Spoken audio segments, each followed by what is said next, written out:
Good afternoon and welcome you all to this very special session of CPC.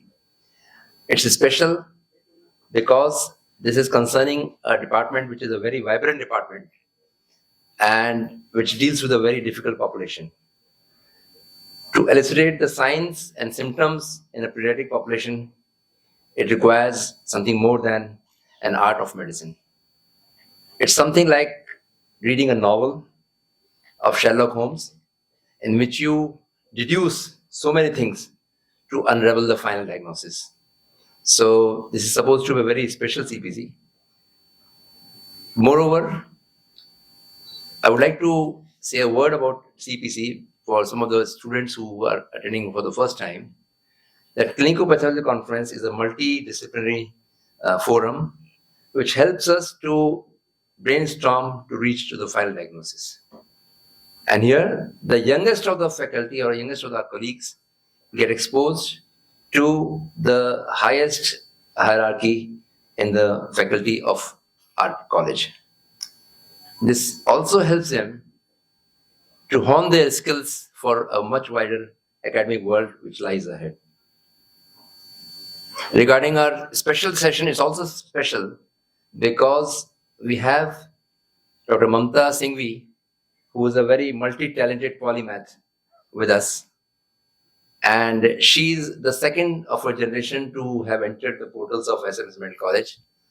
Her father, Dr. Rajeev Singhvi, he has been a 1968 batch alumnus, and he is a practicing gastroenterologist in US, LA. While I was sifting through her achievements, Dr. Singhvi's achievement, Mamta Singhvi's achievements, the most impressive thing I found about her was the way with which she walks through medicine, through humanities, and with such elan. And not only that, she shows her skills in how to deal with bedside skills, bedside manners in medicine. She also talks about spiritualism, and finally, she's also has very good skills at modeling. So here we are today. Let's sit back and enjoy a very academic and spiritual feast. Thank you. Thank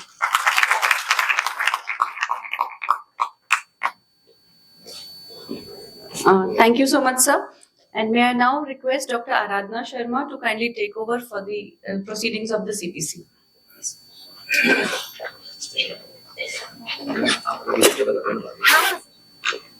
Thank you so much, Dr. Shruti. To continue CPC, now I would like to request Dr. Puneet Saxena, sir, for SOP presentation. Please, sir. Good afternoon, everybody, and we welcome you all for the second session of the CPC, which is to be taken up by Department of Pediatrics. And I can see so many senior teachers and professors of Pediatric Department. Welcome you all, sir. And I can see some alumnus of 1968 batch. We welcome you also. Thank you very much for being with us. And with the wish of our principal, we have started this CPC series again after the COVID, and this is the second one in series. The last one, the medicine department hosted the CPC, and as he has just said that it's a multidisciplinary approach to have a better insight of diagnosis and treatment of the patient, especially the difficult patients coming to our tertiary care center, and it benefits our PGs too very much. So we are doing this CPCs every third Thursday of the every month, and this is the venue, and the format is that in the first 10 minutes, the department is presenting its achievements, basically the awards, the publications, the faculty, and the expansion in the infrastructure which they have obtained in last few years. So first 10 minutes is for, it's okay. All right.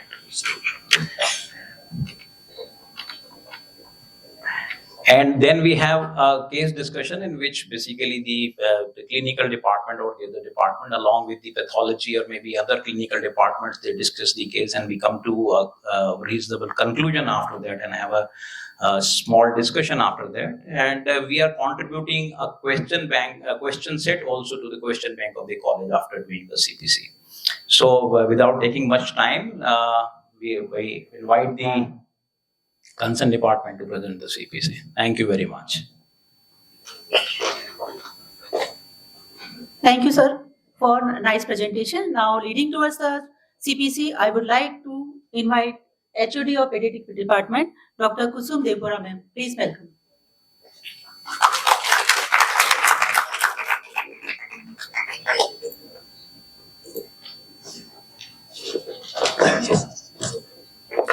Very good afternoon, everyone. Respected Principal, Dr. Rajeev Bagarhatta, sir. Convener CPC, Dr. Puneet Saxena. Co-convener and additional principal, Dr. Monica Jain. My esteemed teachers, dear faculty members, residents and students. Today, Department of Pediatrics is presenting our clinico-pathological conference. A brief overview about the department. This department was established in the year 1962, and initially it was 30-bedded ward situated on the second floor of the main SMS hospital building. And Dr. J.B. Mehta sir was the first HOD. The post-graduation was started in the year 1963 with 4 candidates, and Dr. S.P. Sudrana sir was the first candidate of this institute. We are lucky to have sir with us today here.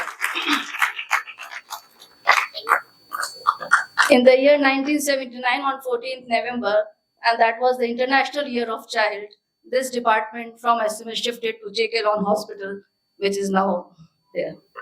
So journey from just 30-bedded ward to become one of the largest pediatric unit in the country. Initially in the J.K. Lawn Hospital, there were 2 units, and now we have 7 units in J.K. Lawn, with 3 pediatric units in the attached hospitals of SMS Medical College, that is Ganguri, City Colony, and Community Hospitals.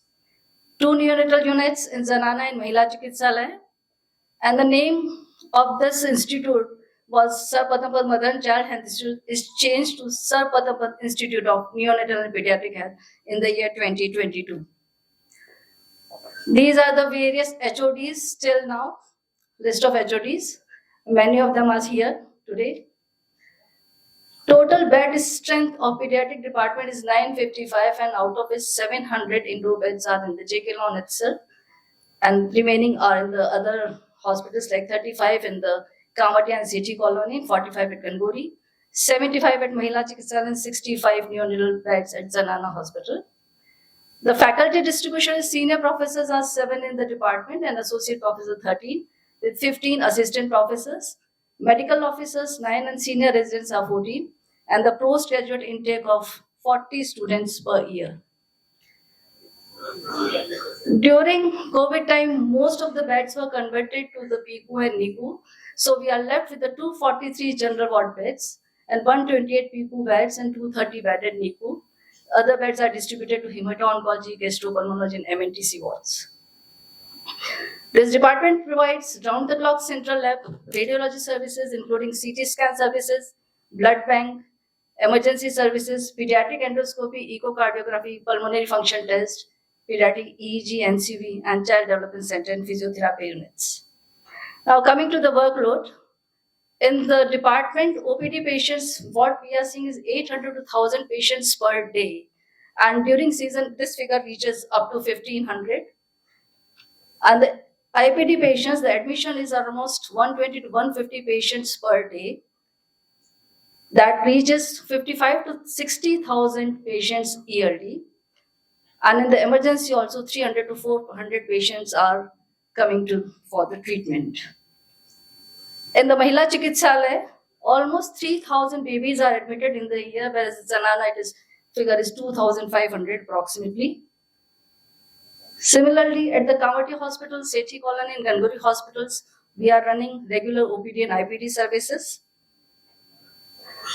The subspecialties was started in the year 2007, and these are the subspecialties which we are running regularly. That is pediatric hemato-oncology, cardiology, pulmonology, neurology, gastroenterology and hepatology, endocrinology, rheumatology and immunology, rare disease, and the DOT center is also, the J.K. Lawn is the center of excellence for the DOTs.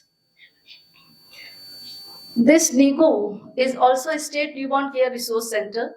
It's a zonal reference center, and the teaching and research is continued in neonatology. The various trainings which provided in the NICU are the comprehensive lactational management training, hazard analysis critical control point training through ZRC, 2 weeks FPNCU training based on the Government of India MOHFW, FBNC 2 weeks observership training, CPAP training, and the newborn stabilization unit trainings and family participation training. Jeevan Dhara or Human Milk Bank, that is a comprehensive lactational management center. It was started in the year 2015 and is the first in the state with the state of equipments at the Mahila Chikitsalaya. Lactational counseling to patients and collection of donor human milk is done. And the 2 CLMC units are there, one at Mahila Chikitsalaya and another at JK Lon hospitals. This slide shows that almost 1,700 mothers are donating their milk in a year, and we are collecting approximately 350 liters of milk every year. This milk is used by the newborns, and more than 1,200 babies are benefited with this human milk or DHM or donor human milk. A brief pictorial tour to Pediatric Medicine Department. This is the Pediatric Intensive Care Unit, which is fully equipped and occupied. This is the new Pediatric Intensive Care Unit, which is developed during the COVID time, which is also fully functioning and well equipped. This is the NICU. We have a state-of-art equipments and everything in the NICU. And the family-centered care, you can see the mother, father, or any other attendant can give KMC trainings. KMC is given. This is also a picture of the KMC given by the mother or father.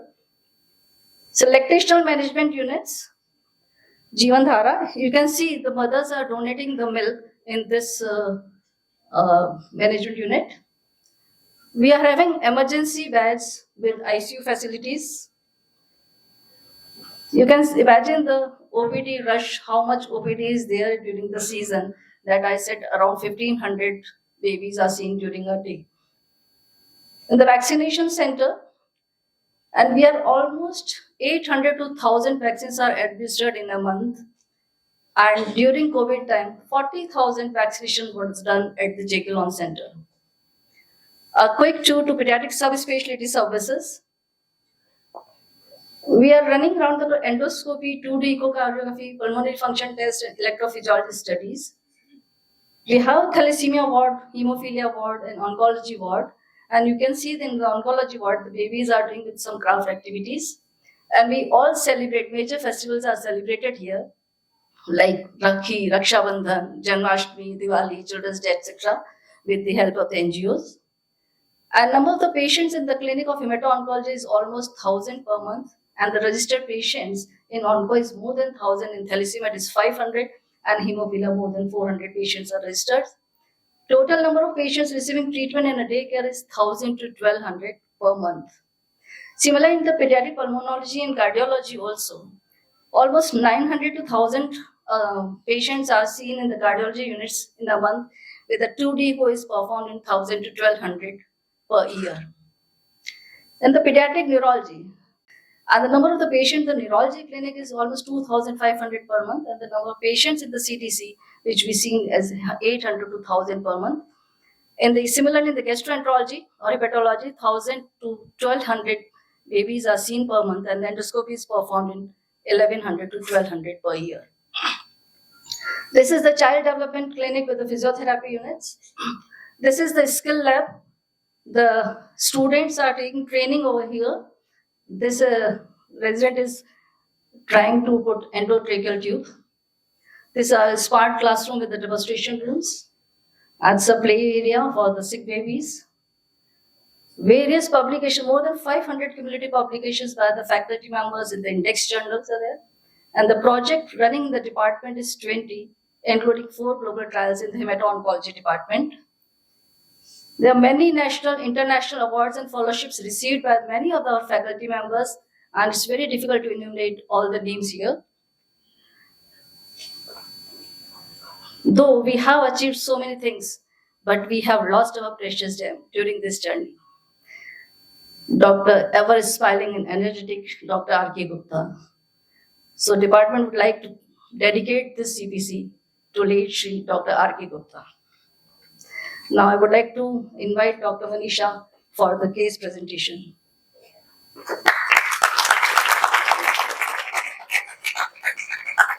Very beautiful case department presentation, ma'am. Thank you so much for sharing intra-department development, and I am sure this will help us in day-to-day practice. So now it's time to start CPC case presentation. For this, I hand over mic to Dr. Manish.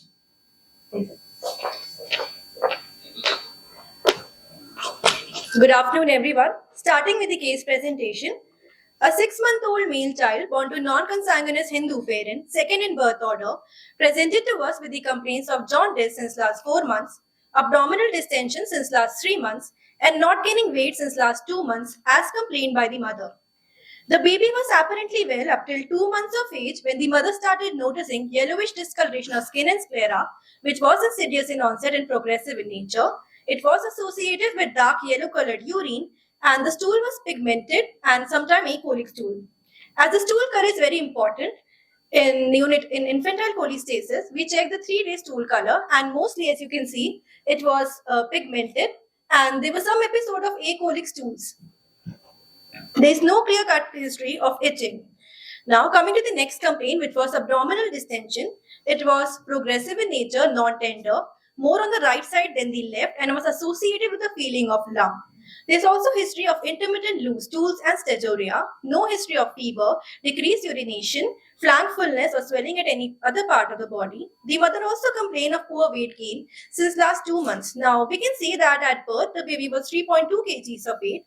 At 2 months, that is the inception of illness, the weight of the baby was 5 kgs. And now at 6 months, it's only 6 kgs. So there's only 1 kg gain in weight. Coming to the past history, which is quite unraveling in this case, the baby has history of seizures at 2 months of age, which were associated with multiple ecchymotic patches, and the baby was admitted for the same in our unit.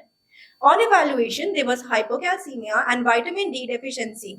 Also, the PT-INR was deranged, which was corrected by 1 shot of vitamin K. Now, as the PT-INR was deranged, we wanted to rule out intracranial hemorrhage, so we did a USG brain scan, and it was normal. The baby was then diagnosed as hypocalcemic seizures with vitamin D deficiency and vitamin K deficiency and supplemented as per protocol. There's also history of intermittent loose stools with steatorrhea, and the baby had done local OPD-based treatment for this. Now, coming to the birth history, the baby was full term, normal vaginal delivered, 3.2 kgs at birth, no history of NICU admission for jaundice or delayed passage of meconium. Now, there's also one important history in this case, which is the mother's antenatal history, which shows us that at the last trimester of pregnancy, mother had hypertension, anemia, and itching all over the abdomen. The family history is not significant. There's no history of liver disease in family and no history of jaundice or itching in the older 4-year-old sibling. Feeding history, the baby is on exclusive breastfeeding, and immunization history, baby is immunized up till 6 weeks. Coming to the negative history, there is no history of hematemesis, melena, ascites, fracture to trivial trauma, developmental delay, floppiness, post-feeding lethargy, abnormal odor, polyuria, oliguria, Sakhar's cycle, and wheezing and near discharge. Now, to summarize this case and to elaborate on the differential diagnosis, I would like to invite Dr. Preeti ma'am. So, summarizing this case, a 6-month-old child who has come to us with complaints of infantile cholestasis, failure to thrive, with nutritional deficiency in form of vitamin K and vitamin D deficiency, along with intermittent diarrhea and steatorrhea. Any guesses for the differential diagnosis? Okay, so infantile cholestasis, and the most common differential diagnosis of infantile cholestasis is biliary atresia.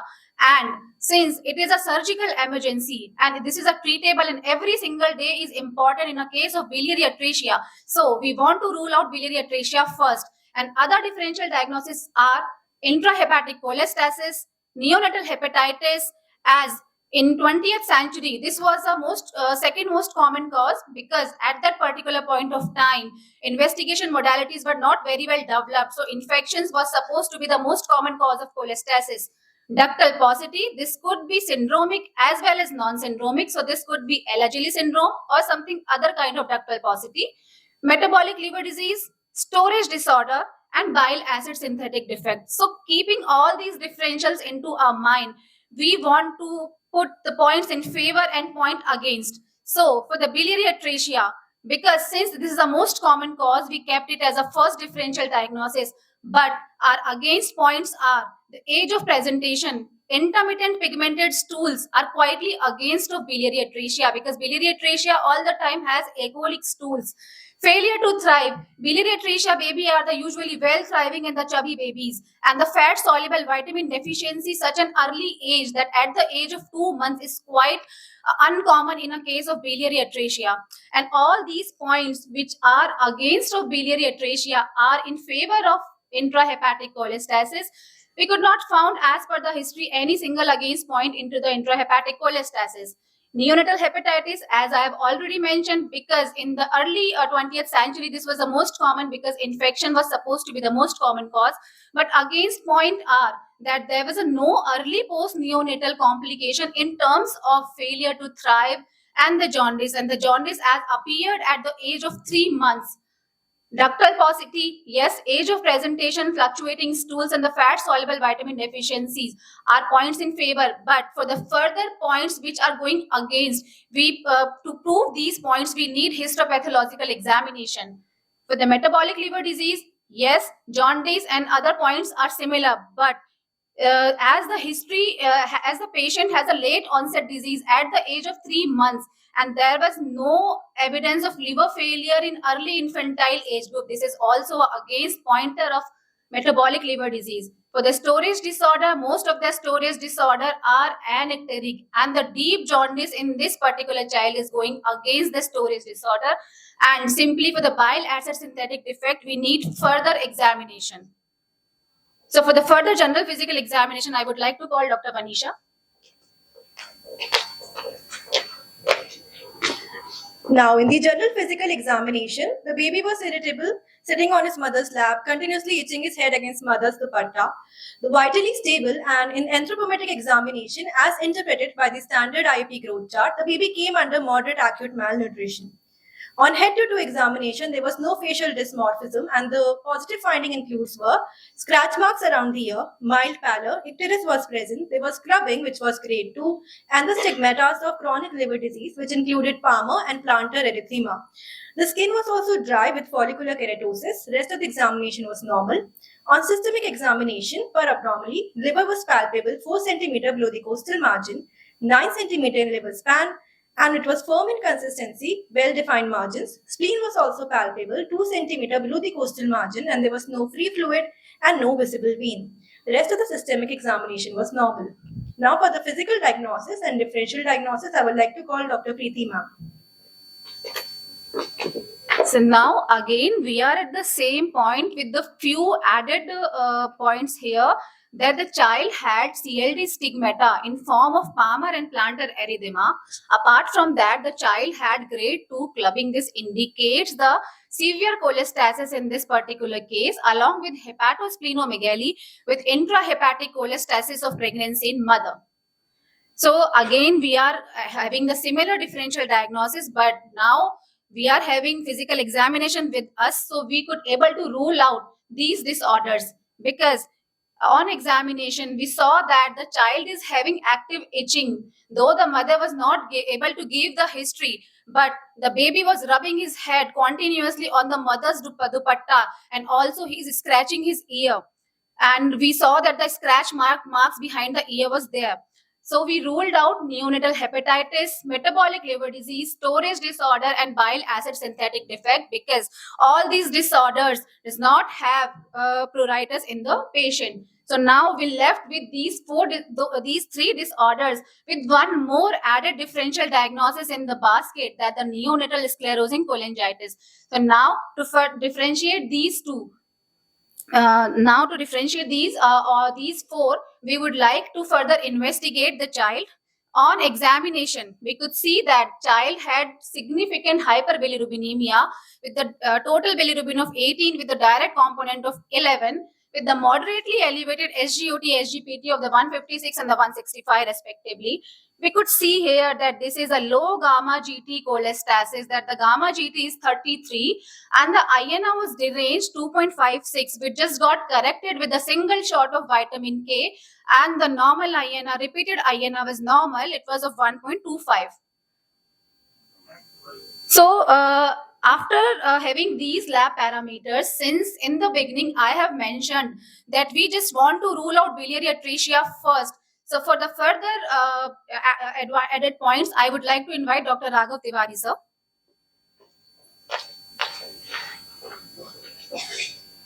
Thank you, Dr. Preeti. So, to evaluate this infantile cholestasis patient, 4-hour fasting ultrasound is done in our department. So, on ultrasound, liver was mildly enlarged, but echogenicity of liver and structure was normal. CBD and bile ducts are normal. There was no dilation. Gallbladder is normal in size and mural thickness. There was no evidence of any extrahepatic obstructive lesion like local cyst, gallbladder sludge, and etc. So ascites was absent and spleen was mildly enlarged. So on background of these findings, we can definitely rule out biliary atresia. Thank you. Over to you, Dr. Preeti. So with this very good ultrasound, we could clearly say that there are no features suggestive of biliary atresia. So now we would like to investigate further this child, and on further investigation, we could see that the lipid profile were deranged and the serum bile acids were elevated. We can see that the blood cultures and the urine cultures done to rule out infectious causes, and all these were normal. And we could see the fibroscan was high, 45.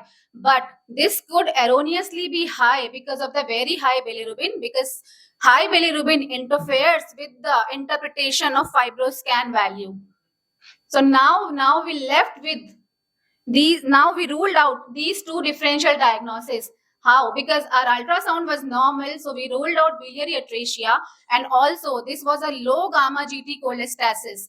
And second thing, because this was a low gamma GT cholestasis, and along with there was no scalp lesion, no seborrhea. So we ruled out NSC, sclerosing cholangitis, in neonates also. So now we left with these two, and we have ruled out Alagille syndrome also, because Alagille syndrome is mostly a high gamma GT cholestasis. So now we left with these two differential diagnoses only, that the intrahepatic cholestasis and ductal paucity. Most of the time, ductal paucity is high gamma GT cholestasis, but because duct destruction is there, so sometimes we could find a low gamma GT cholestasis in these patients also. For the further differentiation of these two differential diagnoses, we decided to went ahead with the liver biopsy.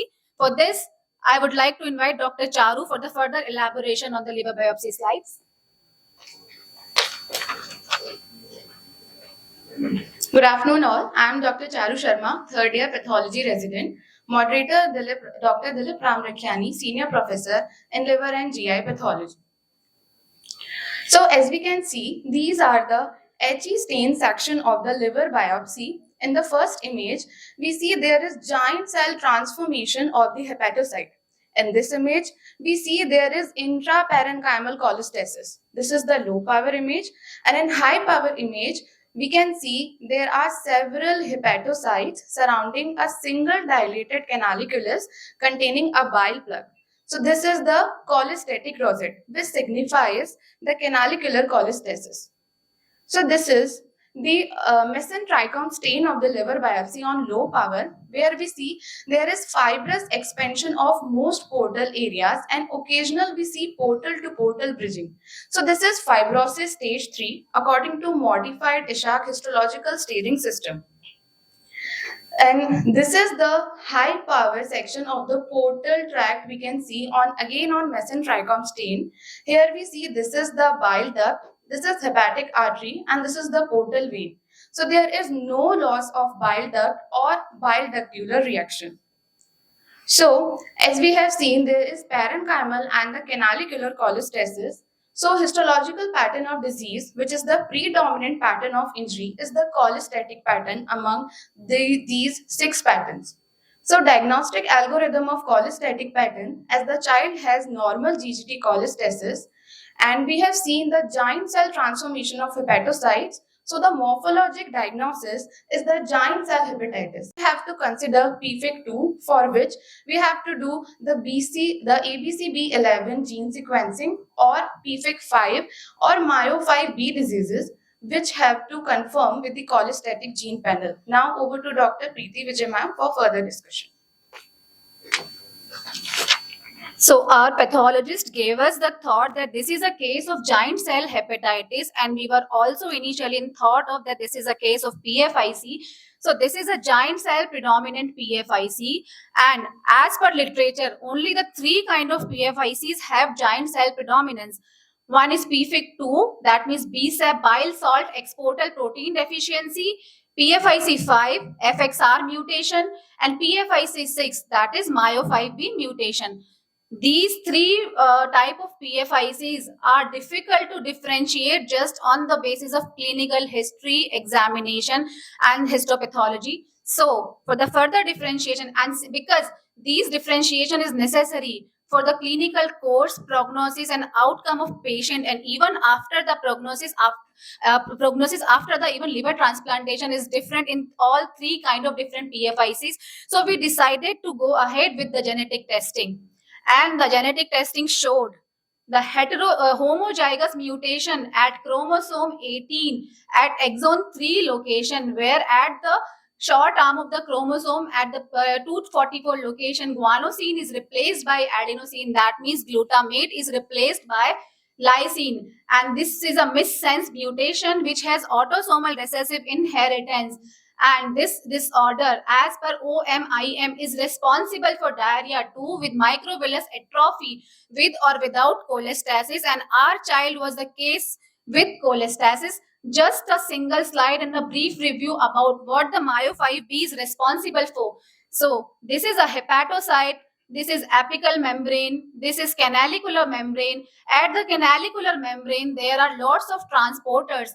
These three transporters are mainly responsible for the transports of the bile salt, phosphatidyl choline, phosphatidyl serine. So this BSAP, that means bile salt exporter protein, is formed inside this bile salt exporter protein is the main protein which is responsible for the transport of the bile salt from the hepatocyte to the canalicular surface. And with the help of these nuclear receptors, bile acid synthesis occurs. But this BSAP protein, which is formed inside the nucleus with the help of nuclear receptors, is transported to the canalicular membrane via this intracellular trafficking. And this intracellular trafficking is done by the MYO5B protein with the help of RAB11, which is a endoplasmic reticulum. So if this MYO5B gene is disrupted, then the translocation of BSAP protein to the canalicular surface is disrupted, and this will lead to ultimately cholestasis, apoptosis of the hepatocyte, and this will lead to cholestasis.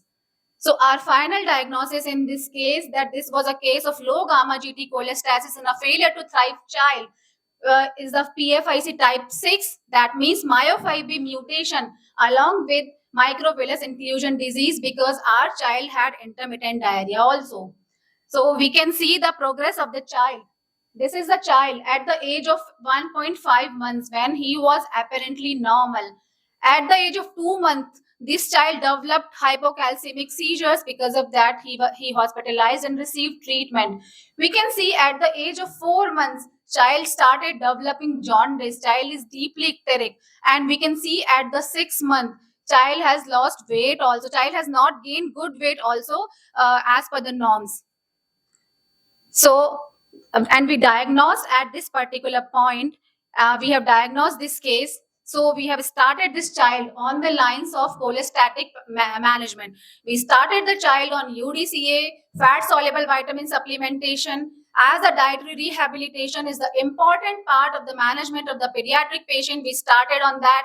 We gave the child medium chain triglyceride, and because our child had some kind of pruritus also, we started him on antipruritic management, and the child was well controlled on UDCA and antihistaminics. We can see on follow-up that the bilirubin becomes normal 1 and the 0.6, OTPT were mildly elevated, and the synthetic functions were preserved. But what happened next? That the pruritus get worsened, diarrhea persistent, and the growth failure persistent. So we can see the further progress at the 8th month. That means after the 1 month of starting treatment, child started looking normal, child started gaining weight, Child started attaining milestones also. He was able to stand with support. But what happened at the 11th month? We can see that the child has deteriorated again. Child started developing pruritus. There was no weight gain. And from the 11th month to the 15th month, child had repeated hospitalization because of the pruritus, because of the diarrhea and the not gaining weight. So this is the picture at the age of 15 months when he was admitted to us, that the child is has severely growth retarded, having debilitating pruritus, intermittent diarrhea, and the failure to thrive. And we can see just a hand of 15-month-old child. Because of this significant pruritus, child has developed the hard, scaly skin and the rashes over the dorsum of the hand. For the pruritus, for the management of the pruritus, 5D each scale is compulsory. So we put our points on these 5D each scale, and we can see that our child is coming onto the severe category. So definitely we need another management protocol also. So just a brief review about the bile salt transport before proceeding for the further management. So as we all aware about this enterohepatic circulation, inside the hepatocytes, bile formation occurs with the help of all these bile ductules and the CBD. This bile goes in up to the duodenum and reaches up to the ileum, where the enterohepatic circulation via the portal vein occurs. If there is a thought, if we disrupt this pathway, that means if we disrupt this enterohepatic circulation, then we could able to save this child from this debilitating pruritus. So this was giving a thought for the further management. This is a detailed view which I will discuss later. So this is the protocol adopted from the different articles and the published in the recent updates on the PFIC. We can see if the low GGT cholestasis, which has been confirmed via the genetic studies, and if pruritus is there, and despite after the all medical management, we have tried every single thing in this patient. We have tried UDCA, cholestyramine, rifampicin, naltrexone, ondansetron, and even phenobarbital, and rest of the facilities are not available with us. So we have tried all the medical management, but we could not able to control his pruritus. So the further management, if the pruritus is not well controlled on these medications and the child has impaired health quality of life, then either we should decide for the liver transplantation or biliary diversion surgery. But since our child had Ishaq 3 fibrosis that equivalents to Metavir stage F2, so if the fibrosis is F2 or less, then we can consider for the biliary diversion surgery. And because of the logistic issues also, we decided to go ahead with the biliary diversion surgery. And for this, we referred this child to the hepatobiliary surgery department. So now I would like to invite Dr. Ashutosh for the further discussion about surgical management. Good afternoon, everyone. So, indication of surgery for in PFIC: intractable pruritus despite medical treatment, growth failure, and nutritional deficiency. Biliary diversion surgery can be divided into partial external biliary diversion, partial internal biliary diversion, and ileal exclusion. The aim of surgery was to prevent the enterohepatic recirculation of bile acid and thereby reducing the accumulation of bile acid in the body. So this particular patient, we did partial internal biliary diversion. In this procedure, we created a 15 to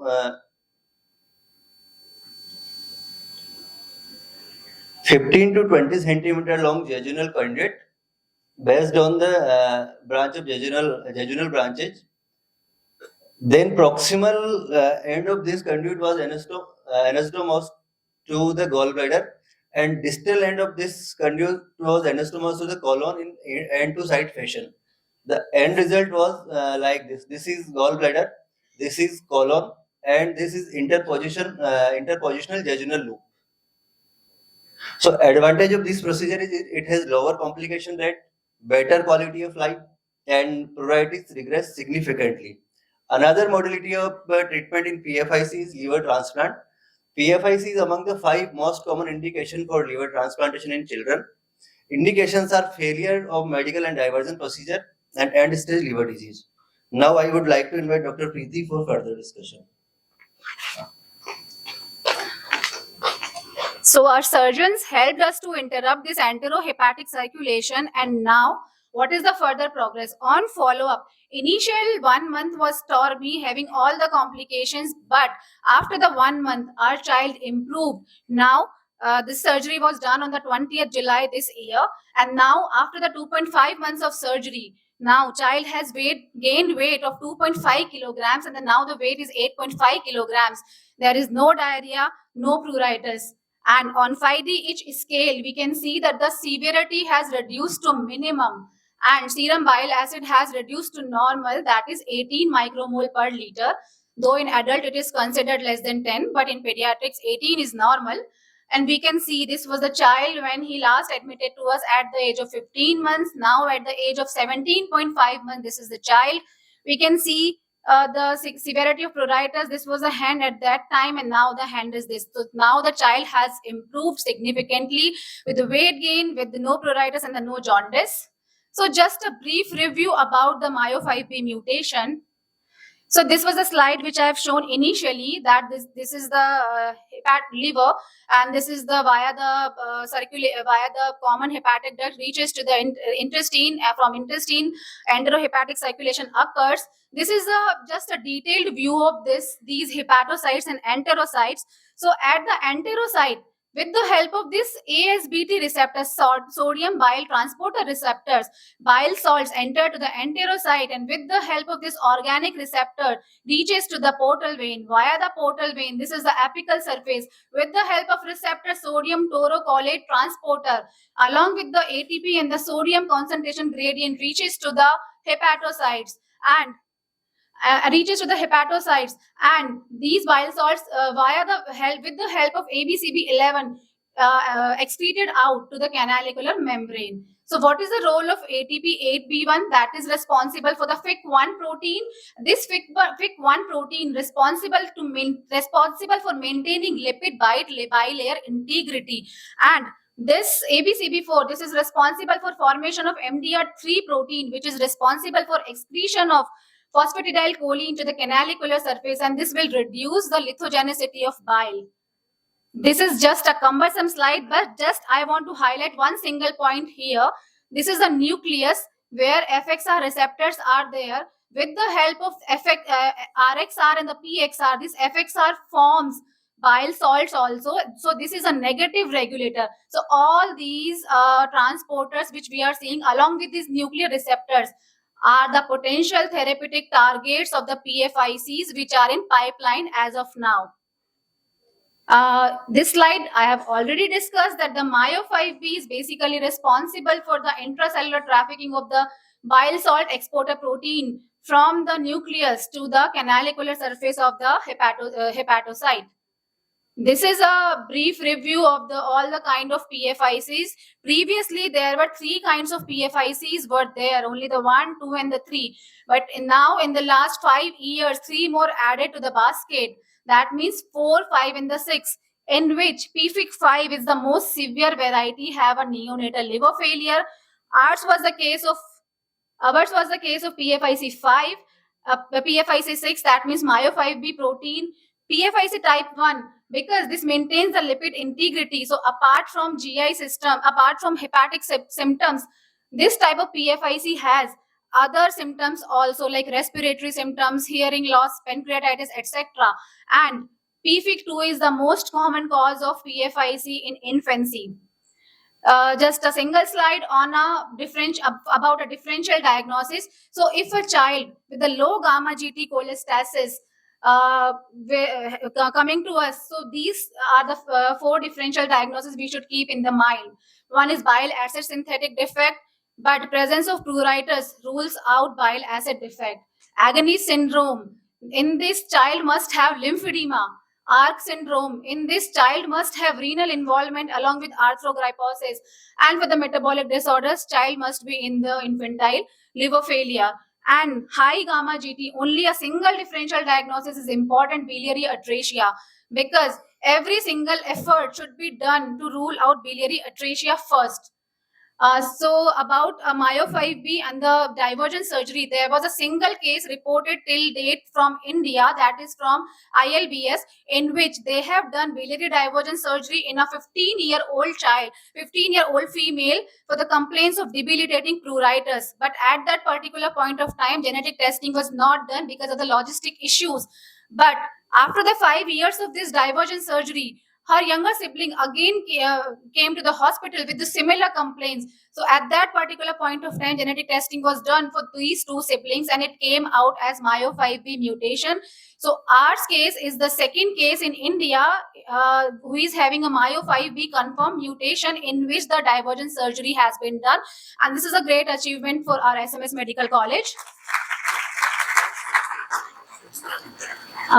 Another study published from abroad in which they have tried divergent surgery in 3 patients, but they could able to achieve only a partial response. So in our patient, similar to previous case which I have discussed, complete response was achieved.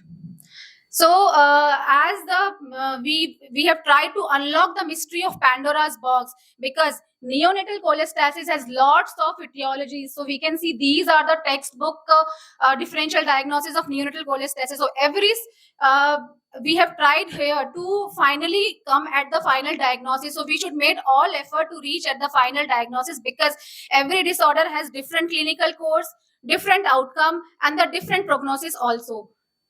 So this is a key takeaway message from this presentation, that in 1970s, because there were no good quality investigations were not available at that time.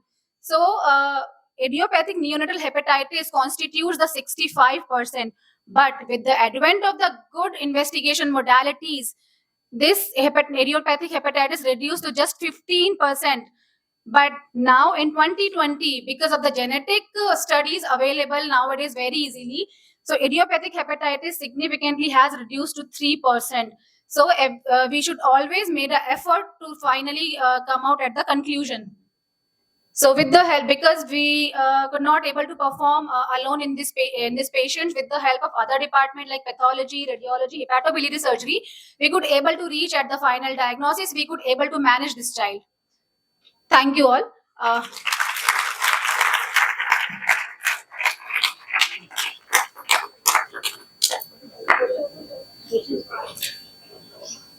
Question answers.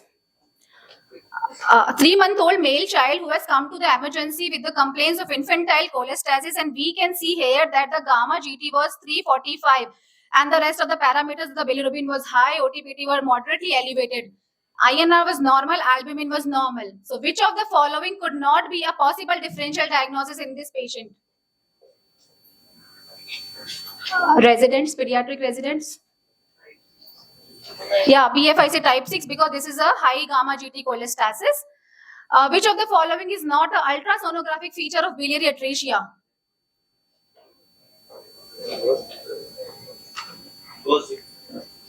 Post-feed contractility of more than 50%. It should be a post-feed contractility less than 50% to rule in as a biliary atresia.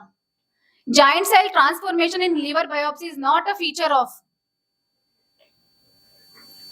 glycogen storage disorder, as glycogen storage disorder has typical giant plant cell like hepatocytes, and the rest of these we have already discussed has giant cell hepatitis like picture. Which of the following is not a feature of Myo5B mutation? All the students of pre-family. Which of the following is not a feature of Myo5B mutation? Yeah, infantile liver failure. Which of the following is not a feature of PFIC? Acholic stools, right? It's a feature of biliary atresia, but sometimes PFIC patients might have acholic stools, but not always. Which of the following PFIC variant is having most fulminant course? FXR mutation, as I've mentioned on that DD slide. Which of the following PFIC has recurrent wheeze, sensory neural hearing loss, and recurrent diarrhea? PFIC1, as the FIC1 protein has a multisystemic distribution, so patient has a multisystemic involvement. 5-month-old infant came to us with incidental detection of GB sludge with the one stone of size 5 mm.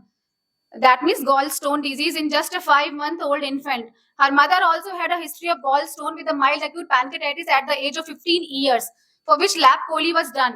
So which of the following DD is unlikely? PFIC6, because all these hereditary spherocytosis, type 2 familial hyperlipidemia, MDR3 and the BSEP. In MDR3, because of the absence of phosphatidyl-choline, lithogenicity of bile increased.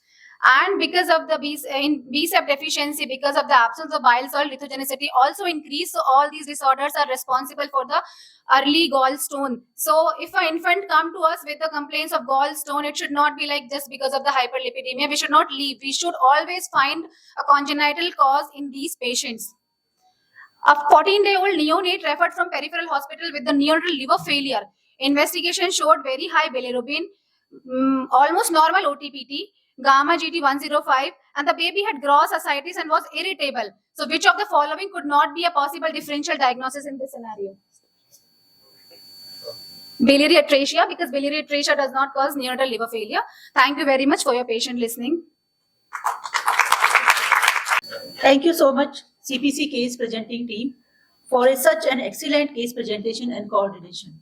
Next CPC would be Surgery Department, 30th November.